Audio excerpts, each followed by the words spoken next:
I made all these terrible decisions. And once I worked my way out of it, the school of hard knocks of being in debt and not managing money well, I had learned a lot. And I moved to Italy with my best friend. We sold everything, was going swimmingly well until 2007 and 8, reared its ugly head and no time to invest. So I pivoted. Then I came home and I developed a product that was to protect the bottom of Christian Louboutins. I was going to launch with Neiman Marcus and it found out we were going to have to go through IVF. I had to pick the baby I was going to focus on. And I don't regret it because, again, going through that process, Googling what's an NDA, where do I find a manufacturer? There's no CEO Where's school. Branding? There was no CEO school. You can't operate in a silo of professionals and or blanketed advice. Because what is more personal than money and building wealth? The failures are shaping the success story that will come. I think that I'm uniquely positioned now to help women because of the failures or the lessons that I had to go through to get to where I am.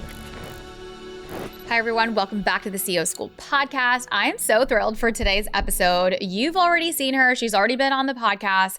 Today's guest is Michelle Taylor. She is part of my CEO School family for life. We've done so many things together, but above all, we're friends. And Michelle is just such a gem to sit with. And I'm always learning from her because she's just incredible in running her companies, but she's also a licensed wealth manager. She's the founder of Women in Wealth. It's a movement and a mission that changes the way women think and feel about money. So you know that this is our platform. This is everything we're about. So we connect so deeply on this mission. She also is a podcast host and the host of Talk Wealthy to Me. It's a top podcast. Go check it out. I'm going to be linking everything in the show notes. Michelle is so incredible. She's also in Florida. She lives in Orlando. She's an incredible mom. Our kids go to the same school. And I think the thing that ties us like most together, I'm going to give you, is fashion. I know. Okay. So this is going to be so much fun. I really put my notes today, Michelle. Well, Michelle, welcome back to the CEO School podcast. Thank you. I'm so happy to be here. I love coming. Oh, honestly, I feel like you and I should probably combine you would be forces. The best co-host with me. Like, let's just see how this goes. Like this could be something really special. I adore you. I adore you. I adore what you're building. I adore the hard work that you put in business, also in building. As a wealth manager, you have, so much work in your portfolios and your companies, and like in everything you manage for your clients. And then you have Women in Wealth, which is very similar to what I feel about my life, where I've got my day job is what I call it. And then I'm building community just because it's so mission centric to you.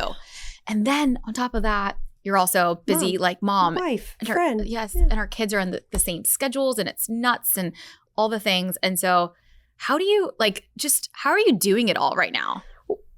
Barely. I think all of us will probably relate to the fact that it's never easy. There's not a cheat code. I think one of the things that I've learned, and I learned it from you, is outsource the things to the people. It's okay to ask for help. So I did that at the beginning of 2020. Well, the school year of 2026 and 25, 26. And it was such a game changer because it's a lot. There's a lot of hats. And I actually was walking out the door yesterday with my husband. We were taking the kids. I have my nieces visiting. We were going to do something fun for their last night. And I said, one day, as my phone is ringing and the dog is doing the things and it's chaos, I said, one day I'm going to miss all of this. And he said, no, you won't. And I said, I truly will because I love it, but it's a lot. Yeah. So the way I do it is you just muddle through it and you do the best you can every step of the way and get the right people into your sphere to help. Absolutely. I feel the same way. And it does get there are days that it's so overwhelming. And no matter what system you have, it's that mental load that you also carry through all the things. And you just do it with such grace. And I'm so excited to have you on today. Today's conversation, Michelle, I would love for the audience, let's do a recap so that they know you, your background, what you do. So take us back, how you got into finance and wealth management. Yeah. And talk to us about the wealth management side, because I've got so many questions for our founders, because we build companies, but we also need to be building wealth. And that is going to be today's episode. So tune in and grab some notes because it's going to be good. Well, and that is, I'm so glad you said that because, as founders, we pour so much into these companies and this vision. It's like another baby. And I have to try and coach clients through this all the time, where your business can't be your retirement plan. It can't be your end all be all, because we just never know what's going to happen. You have to build wealth personally and within the business. So if you had asked me what I would be doing with my life at any point when I was younger, I would have never said any of this. I knew I wanted to be an entrepreneur. I was a product of divorce. I saw my mom and dad approach money very differently. Both taught me really great things, but also didn't teach me anything about how money works and operates as a tool. So I saw my dad as an entrepreneur. My mom was not. So I knew that life looked a lot more fun. So I started running towards it. I remember picking up like money magazines to read it and thinking, this sucks. I want to be reading Vogue, but I felt like I needed to read it because I wanted the information and didn't know where to find it. So at 17, I was diagnosed with leukemia very unexpectedly, and that changed a lot for me. I think for anybody that this isn't the first time you've heard me talk, I always say health is wealth. I know you believe that, and that's really where that came from. So I wanted to honor just health in like the physical, but also the mental, and really make sure that the life I was building was one I wanted. I was given a second chance. I'm not going to work for somebody else and go on a vacation once a year and struggle, which is what I saw my mom do. So fast forward, I went to college and thankfully, obviously got through all the health stuff. And when I got there, I made a lot of really, really terrible money decisions. And I remember thinking that I could just work my way out of it because I have a work ethic that I think is a really strong quality that my dad instilled in me. And what I found is when you're a young person working against interest that is in your favor, it's really difficult to get out of it without some guidance. So I kind of hit rock bottom shopping. You talked about fashion. We love fashion. I still love fashion. I just now make sure I can afford what I'm buying. And I got out of this mess and I think, okay, I now know how to navigate it. Was your story like the Confessions of the Shopaholic? I promise you, like that so story many was people, so many people when that came out said, is this you? But that's really what it was like. I'd get a credit card. I'd open a credit card on the corner of Archer and 13th and on the way to a game to get a free Gators t-shirt. And no one was teaching me. So that's for the Florida Gator alumni here. We're both Gators. We have so much in common. So many things. Oh my goodness. So, I made all these terrible decisions. And once I worked my way out of it, the school of hard knocks of being in debt, not managing money well, I had learned a lot. So I kind of put that in my pocket. And then I knew I wanted to be an entrepreneur. So my dad supported that vision. I had 2 separate kind of launches that came really close to being great, but it taught me how to do it on my own. And the first one, I moved to Italy with my best friend. We sold everything. We were going to import goods from Europe. It was going swimmingly well until 2007 and 8 reared its ugly head and no time to invest. So I pivoted.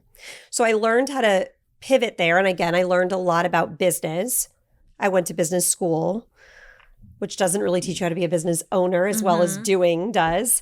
And then I came home and I developed a product that was to protect the bottom of Christian Louboutins and got that all the way to the precipice of launch. I was going to launch with Neiman Marcus and at the same time found out we were going to have to go through IVF. So I had to pick the baby I was going to focus on and I picked the real babies. And I don't regret it because again, going through that process, Googling what's an NDA, how do I protect myself, where do I find a manufacturer? There's no CEO Where's school. Branding? There was no CEO school.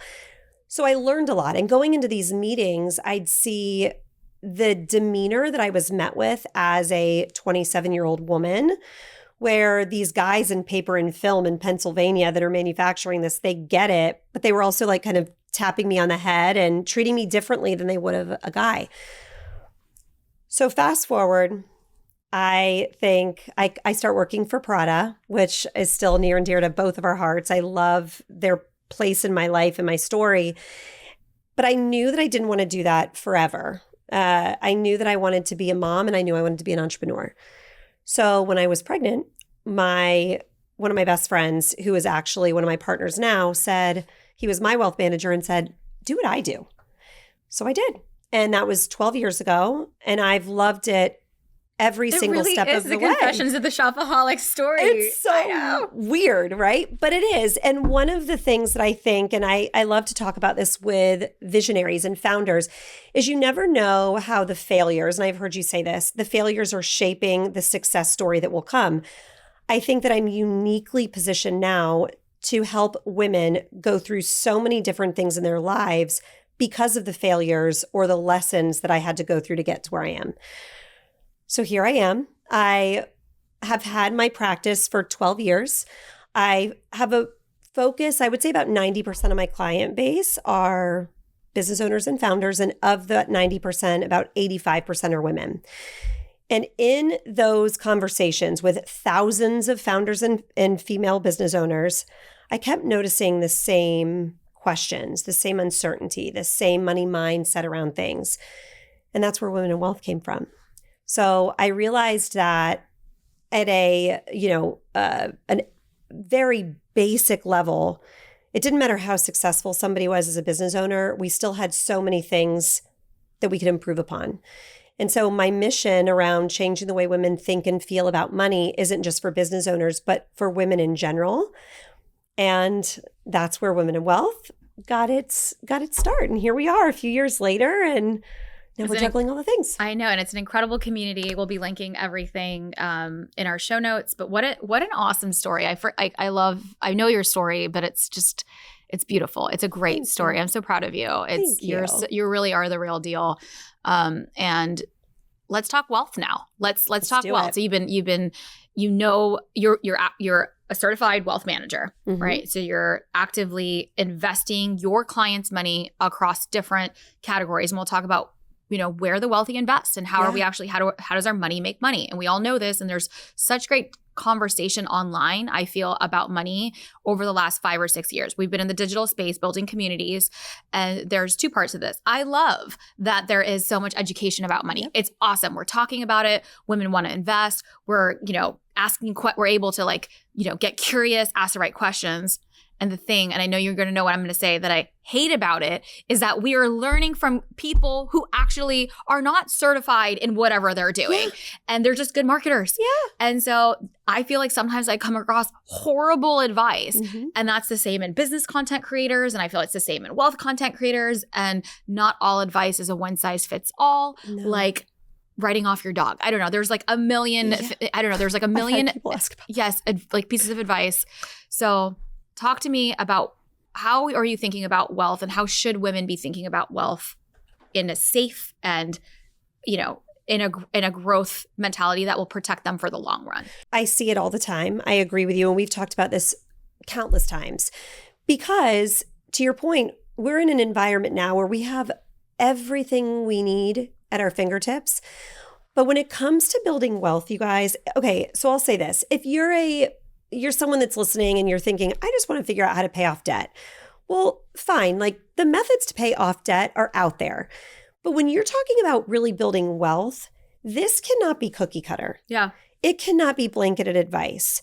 And although this has to be custom. It has to be. And it's like black and white facts, but you and your family and your goals and why you're building wealth is the color, right? To the coloring book. And if no one's talking to you about that, can you go on ChatGPT and say, what is the best index fund for me to invest in right now? They're going to spit out some data that may or may not be relevant to you, because what comes with investments or comes with strategies, there are pros and cons. And if what you're hearing doesn't know those pros and cons, it's not going to help you. So I think that for anybody listening, the number one thing that I would encourage you to do is don't stop learning. Don't stop exposing yourself to conversations that matter and can move the needle. But then don't go implement something. Find your people, find your team, find your peers, your mentors. Ask questions and make sure that what you're building resonates with what your vision is, and it's relevant. Vision for your life. For you. Yeah, vision for your life. Well, I always use the example of if your CPA is working in this silo and your wealth manager's over here, and you say, hey, I really want to buy a building to grow and scale my business.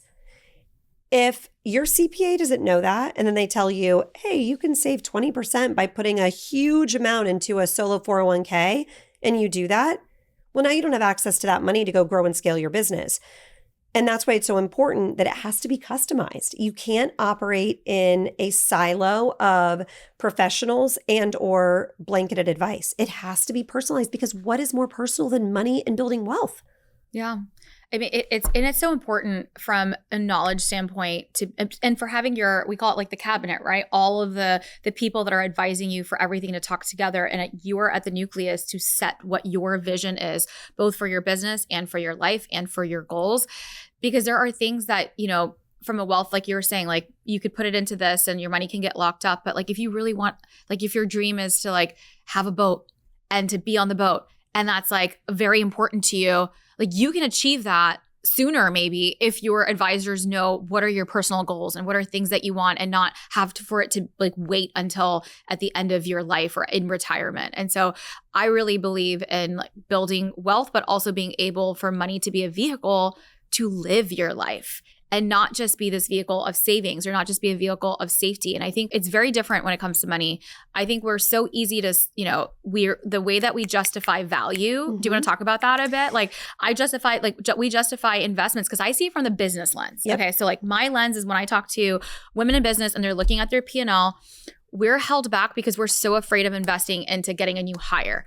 But we will spend $7,000 on a mindset coach, okay? Not the, fractional CMO that we might actually need that has the strategy. Because I don't know, like there's just this shift, and I see it so often. We're not investing in the right areas. Other things, like we're so quick to invest in PR and visibility, but we're like, okay, here's like an ops manager that's going to take 20 hours off of my team, so I don't have to manage my team, or I need to get these tools and technology and like upgrade our stuff that we justify differently. Mm-hmm. And so I'm sure you see it on the wealth side, super different. So I'd love to hear about that. Well, especially with working with business owners, how I approach this is very different than if you go to a typical wealth manager. Because I'm in the niche of business owners, I'm not going to tell you if you have $150,000 of cash sitting in an account, my first response to you isn't going to say, well, give me the money and I'm going to put it in the market. We're going to look at your business, what it needs, because ladies, your business is your home run. And if you are working with somebody who is a wealth manager who does not tell you that, find somebody else, because bet on yourself every single time. If you have a business and you can take $10,000 and hire the person you need versus doing something that you think you might do to save taxes because there's no big plan, or investing in something different that is somebody else telling you something to do and then just crowds the room with a lot of opinions, don't do it. Look at your business as a vehicle. And the vehicle, the gasoline is money, capital. So check in on your business, look and see what's moving the needle there, because what's moving the needle there should directly resonate to what is moving the needle on your personal big vision. Yeah. And that's where if hiring that mindset coach in some way is being pitched I'm to you. I'm not discounting No, it's that. not bad. But you have to understand it. You have to understand where your P&L is at. I think that's where I see women like not doing the diligence on their finances. So the first thing as part of like even in the CEO School Accelerator or whatever, it literally is we need to build out your annual operating plan. Like that is your 1,000%. Budget sheet. This is what like realistically, this is your forecast. This is cash flow. This is sure we want to hire the thing. We want to do the thing. It will unlock at this level because this is where the revenue should match it. We just need to slow down to understand our numbers so that we can make better decisions instead of just, oh, I got the thing, because we're so used to being marketed to in that way. Yes. Just like in shopping, where like the window, I do it all the time. I'm marketed to it. I'm like, gotta buy the thing, gotta get the thing, Well, is it gotta amazing get whatever. when you see something on display, suddenly it's really appealing versus if you just walked in? Yeah. Because you're being pitched. We're being pitched all day, every day from everybody. Yes. And in the women's space, I feel like we're only pitching women across categories that are not like they're great, but that is not the only place that we need to be looking at from a business standpoint. And that is something that I see of like where the visibility is and the PR and the social and the mindset, and those things are important. And so are other things you have to invest into the business. Yeah. The machine needs attention. And I know that this is something that is not going to be a surprise to you or probably anybody listening, but women approach money from a very emotional standpoint. Okay. Men are typically much more interested in what the result is going to be. Okay. So it's important for whoever you're working with to understand that as well, because how you approach that changes everything. For example, women tend to sit on too much cash. This is something that I see this too. All the time. And it's like, on the personal side, yes. And even on the business side, if your monthly burn is $20,000, you have a small company, that's payroll, that's everything, you don't need $600,000 sitting in cash. Yeah. And my rule is a 3 to 6 month cash runway. Yeah. And if you are sitting on more than that, you're missing such an opportunity. And a lot of times, and this is where the conversation, like how do we change the conversation that women are having around money? They don't do anything with it because they don't know what to do with it. And I often will say to people when they say, well, I have all this money because what if an emergency happens? What emergency is $600,000? So you have to understand, okay, how much do I really need so that I sleep at night? So that 3-6 months we're covered. Anything above and beyond that, I always give the example of it being like, you pour all this money into this business or this child, and it flies the nest. And then it comes home from college, and instead of having a career, it's in the basement on a couch. That's what cash is doing. It's the most expensive place to hold money. So it's really important, as you said, to know your numbers, to understand what they're doing for your business, so that any surplus, you're able to give a job and let it work for you while you're sleeping. Whether that job is on the personal side or on the business side, put your money to work. Women are not doing that at a level we need to be for the most part. I agree with you 100%. So for the woman that's listening, she's like, okay, I'm ready to put my money to work. I feel like there's these blockers that show up. Where do I put money to work? Yep. How do I trust that it's going to work? Also, do I have enough for it to go to work? Mm-hmm. Could you help me answer some of those questions? Because I think is that where people get stuck? So there's something for everybody. So if you think that putting it to work means it has to be 6 figures, it doesn't. I love that people online that are not licensed talk about a high yield savings account like it is the end all be all. Yeah, it's fine. But there's so much more than that, right? So don't sell yourself short. Don't think, okay, great. Well, I'm going to take $300 and put it in a high yield savings account. Find somebody that understands. Find a licensed wealth manager that can walk through what the options are, understanding what your big picture is. So as long as you have the 3 to 6 months, I would look at, okay, what expenses are coming up that I may need for the business or personally, take care of those. And whatever is left, ask yourself a couple of questions. One, how important is liquidity here? Because with some of these vehicles, that becomes a big question, especially for business owners. If one of these strategies sounds good because your friend is doing it or because someone online is talking about it, but you're going to need it in a year and what they're doing is going to lock it up for 18 months, it's not good for you. It doesn't matter what the return is. Stay true to your school. Stay true to where you're going, right? Your North Star. Find something that's suitable. So ask yourself around liquidity and ask yourself how much risk you want to take. Because in the traditional market, we know stocks and bonds. You can invest in things that are going to help you feel a little bit more comfortable. If you love risk, go after it because this money truly is money that you've made, you've raised it, give it a job. What a lot of women are starting to talk about. I love that. Just like not on your couch, give it a job. Give it a job. Yeah, I love that. Because we all know, we've seen it, right? So a lot of what's getting wealthy women excited right now is alternative investments. And I know this is something that you're really passionate about, private equity, venture capital, private credit. And I say all of this because it is really exciting and it is becoming more commonplace for us to discuss it. And it can be exciting and something that you're not ready for yet, or maybe you are. But it's important that it passes that stress test, right? I couldn't agree with you more. I think the first base is, okay, great. We've got money. We're going to park some of it on that future, the stock market, the traditional stuff.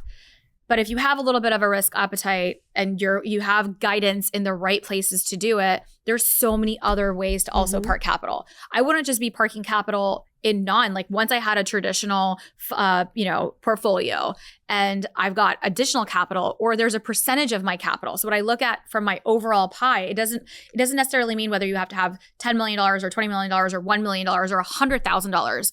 What do you have any percentages of the pie? Because it's great, this percentage of the pie should be in the traditional. So let's just say it's $100,000 as our baseline for investing, right? It can be less, but let's just use that for math's sake today. And then the percentage of the portfolio that should be in the low index stuff, and then what percentage could be, and I know it's custom, but is there some sort of map that you like to see or you're seeing? I think it depends on your age and your goals. So the younger you are, the more exposure you can have to risk, right?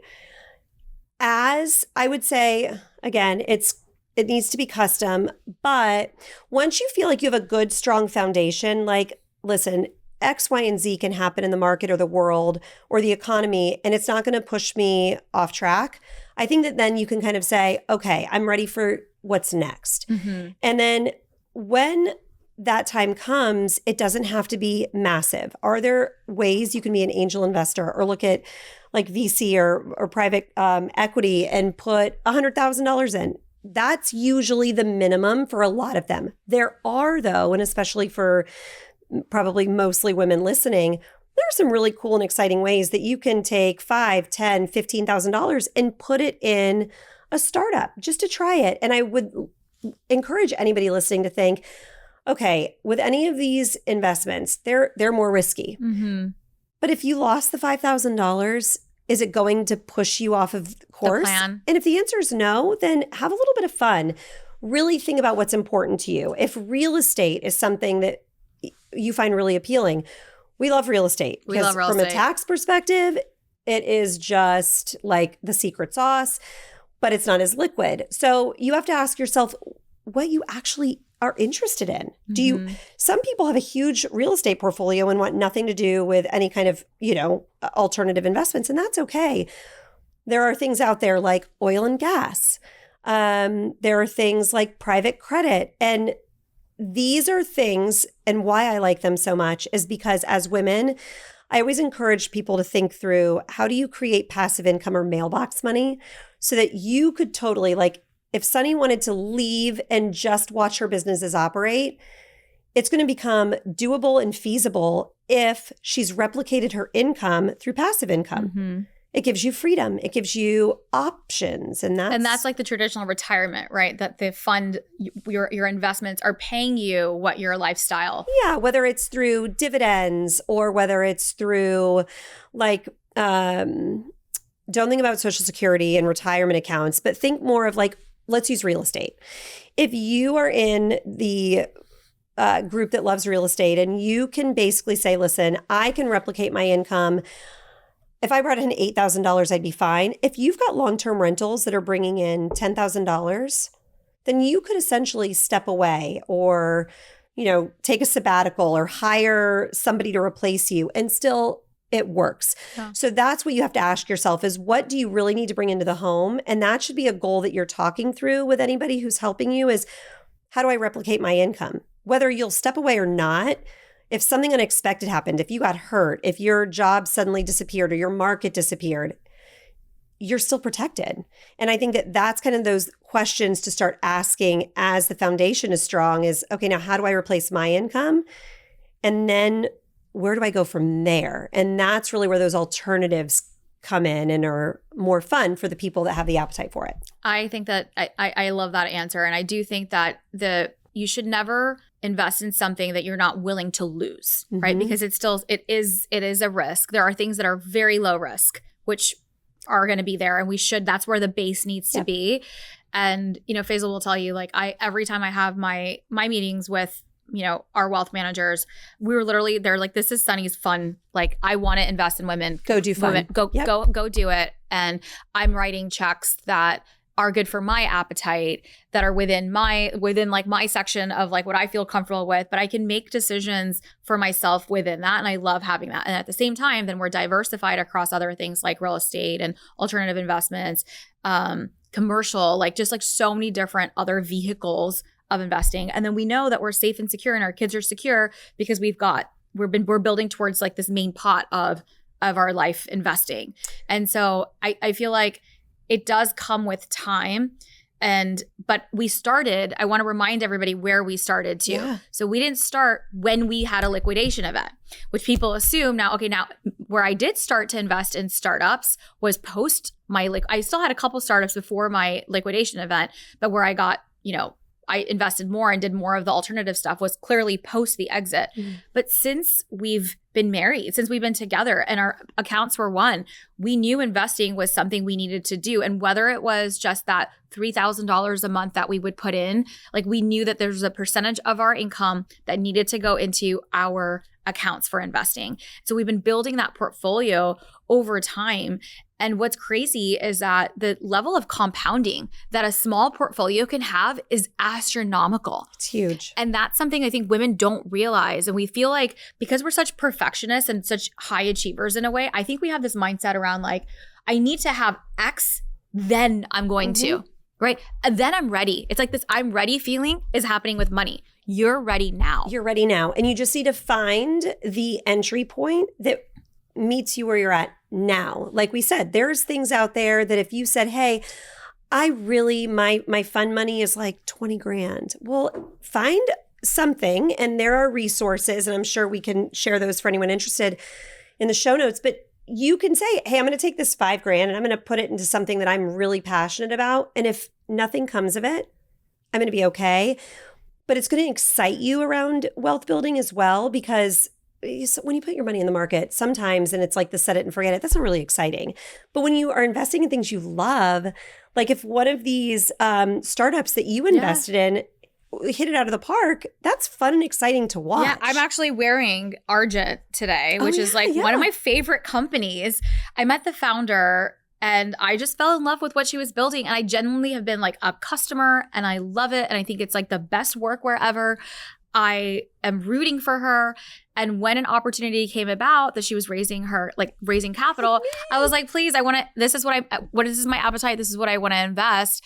And I feel really excited about that investment. And I feel proud that I'm supporting with money that is supporting another woman's business. And it's okay. If it doesn't work out, I'm not going to be, it's going to suck. And there's a startup investing that's we can have a whole conversation on theories around startup investing. 1 in 10 are going to make it, right? That's so you got to have a big enough portfolio. It's not like that one stock that you're going to purchase. You're like, all my stock is riding on X.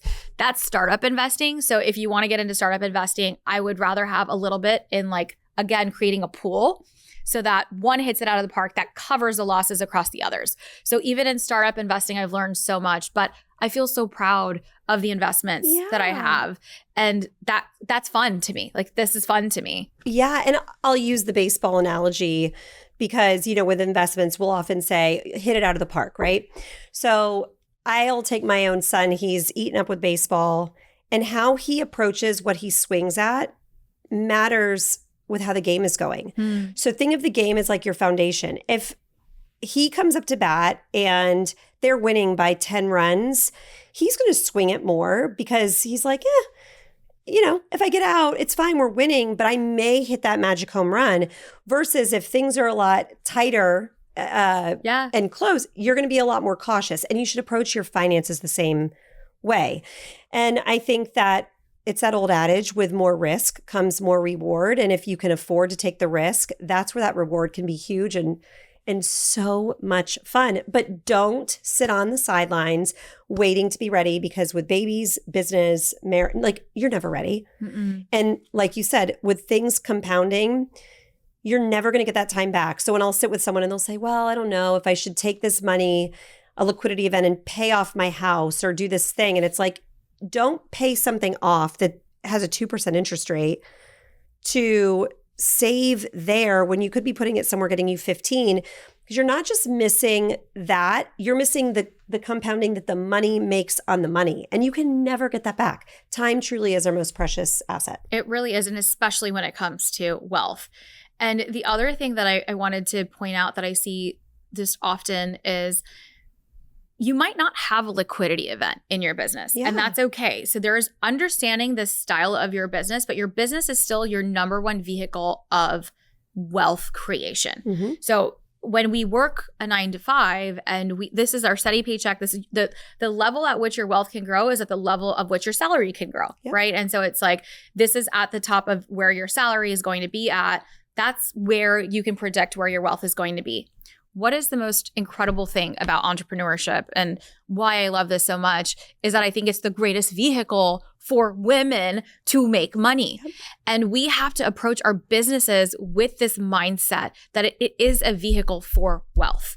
Yes, it's a vehicle for purpose. Yes, it's a vehicle for the impact that we want to make. Yes, we want to go, we have so much ambition and we have so much to prove to the world, and that is going to be incredible. But our business is for profit. And we have to run our business like a CEO would run the business. Let me tell you, girls, we love to give it away. Yeah. We love to undervalue. And I know you've spoken, value what you bring to the table and ask for that in compensation. Yes. You bring so much to the table. Guys don't do the same things we do. They don't give it away. They overestimate. We underestimate. And those are the kind of things that foundationally only change over a glass of wine when you're talking to each other and saying, we're going to hold each other accountable and do better. And do better. We have to do better. And we have to do better about viewing that P&L in that way as well, whether it's margin, whether it's charging for our worth, and also how we're thinking about cash in the business at the end of it, right? So there's two types of exit strategy, right? So either you're going to sell the business and have that liquidation event, so you're investing for when the market turn will happen, or when your strategics aren't going to fly out of the sky to come buy your company. It is a process for you to go through an exit or a sale. And you have to be building a company. If that's what you want, then we're building a company and a P&L and a team that looks like that, so that somebody can come in and buy it and give you a liquidation event. And then round two is there's so many women that have incredible lifestyle companies, right? They have businesses that your agencies, and not that they can't be exitable, but that they might not be the more traditional path of an exit. But then view your business to say, great, I'm going to be pulling cash from the business to invest, to grow the wealth vehicle. So that is something that I think is not talked about enough. And in your business today, I want you to go back and I want you to tell Michelle and I on Instagram and tag us on social what kind of business you have, so that we can help you think about what is that liquidity from your business. Then when we know that, then we can build the cash plan to build the wealth. And that's when the magic happens. Yes. It's so much fun when all of that happens. And it gives you a chance to breathe. And that's why I always say to everybody, you have to make sure the way you're chasing is what you want to chase, not because what Instagram or somebody else is doing that you love. Like, we love fashion, like we said, but if that's not your jam, you don't need to love it. Chase the things and the life that resonate. I'm laughing because a lot of people ask me why I work so hard. Okay, well, why don't you work harder? Why don't you work less? I work hard because I have really expensive taste. That is the truth. I have a really expensive taste. I have really expensive lifestyle, and I am okay with that. Have you seen that put on Instagram where the girl is like, it's really my life's burden that I was given the taste that I have because it makes everything so much harder. I have to work so much harder. And ladies, it's okay. There's so much shame in saying whatever you want. If you want to fly private, then work towards that. If you're like, I don't give a crap, but I want a Birkin, or I want to pay for my kids to go to private school, or I want to leave all of it to a foundation. But that, it's okay. Own your thing. We just have similar things. There's so much more to talk about. Oh my God. I wanted to talk to you about quickly just tax and how we're viewing tax. So and I promise we'll have Michelle back. Tell me you love this show, because I'm loving this show. Please, please, please leave a review. Take 2 minutes. Honestly, we've been doing this for 6 years. Y'all don't give us reviews. We have barely 300 reviews on the show right now. And I don't know. I feel like I show up here for free every single week for you. Pay our worth, leave us a review, tag us on social, and share it with a friend. So that is my payment request for this episode. But before we round out, and we'll definitely have you back, talk to us about tax. So the quick hit I can tell you here is, if you are working with a tax strategist or a CPA that you feel you're being proactive and that everything you bring to them, they're telling you why it won't work, fire them. You need to have someone on your team. Fire them. Yes. Find the people that are working for you. So, like, guys, they're not the IRS. And the IRS code tells you what you can do. If you're bringing an idea like your kiddo being on payroll, that's like low-hanging fruit, right? And the CPA says, well, I mean, it's a lot, maybe next year. Why? If you want to do something, you need to have a proactive relationship that is going to tell you all the reasons it can work and then let you decide what your appetite is for that. Have the right tax team. Find things that move the needle that don't tie up your capital. If you are a business owner, it is very important you approach every tax conversation with the thought in mind that your gunpowder for growing and scaling your business, whether it's lifestyle or exit, is access to capital. Mm-hmm. So if you're working with a CPA or a tax strategist that says, maybe just go buy a car, don't do that. Or if they say, let's put a big chunk into a retirement account, you have no access there. Don't do that.